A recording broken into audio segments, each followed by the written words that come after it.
morning and welcome to Planet in the Word, week 23. And this week you're going to spend a lot of time in Proverbs. In fact, I think almost all the week is in Proverbs. So I wanted to talk a little bit about Proverbs itself. The first part of Proverbs is a lot of the listen to my instructions, O son. We have sort of a father figure illuminating a son figure about the wisdom that he has gathered and the things that he feels are important that his son needs to know.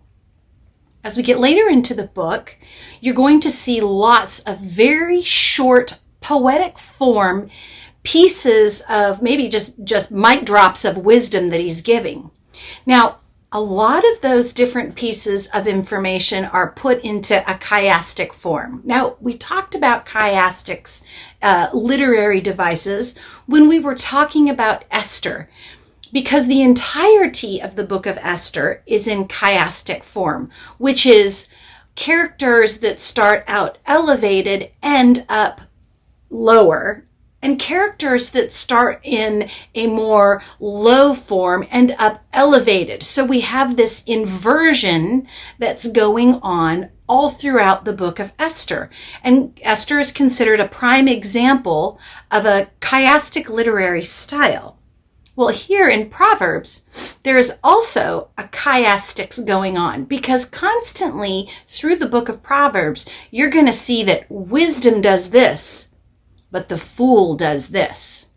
Over and over in the chapter, you're going to see this concept of those two positions, wisdom and foolishness, juxtaposed against each other in order to educate the son in things that will help him avoid problems.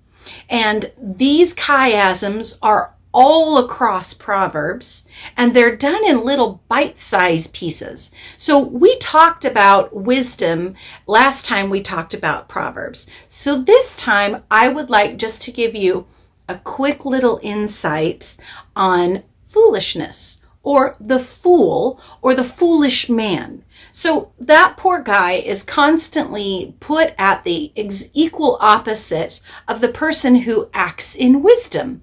But the foolish man will do this. Now, I think we've talked a little bit about ancient Hebrew being a pictographic language, which means the ancient Hebrew words, when you look at their individual letters, were originally pictures meant to convey an idea. And one of the great places we can see this as an excellent example is in this word foolish. Now, it's the root word evil. And actually, if you see it transliterated into our English, is usually transliterated as evil.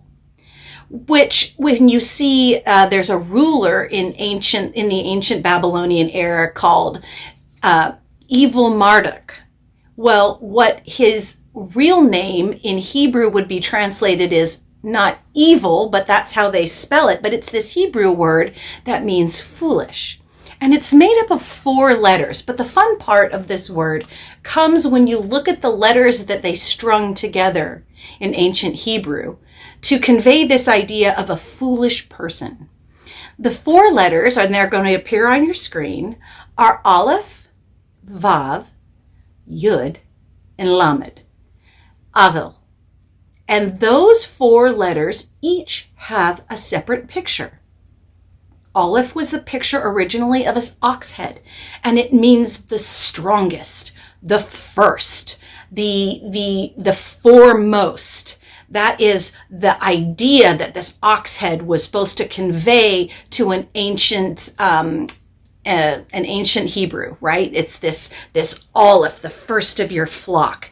It's the leader, but it means first. The second letter is the Vav letter, and this literally is a nail.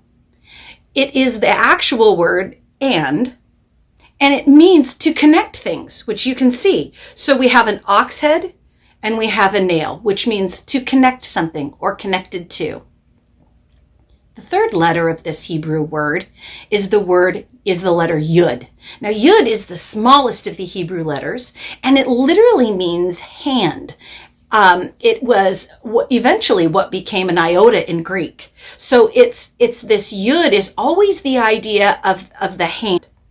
And the last letter is a Lamed. Lamed in ancient Hebrew was a shepherd's staff originally, and that it evolved into the character that it is today. But that Lamed as a shepherd's staff was supposed to convey the idea of correction, teaching, instruction, to learn, right? To guide, to correct, all the things that a shepherd's staff would do. So if we look at these words together and we try to see the ancient picture that the word foolish looked like, it looked like the first connected to the hand of correction, which I think is an awesome picture of a foolish person. They're the first person that has to be corrected. They're the first person that has to be connected to instruction.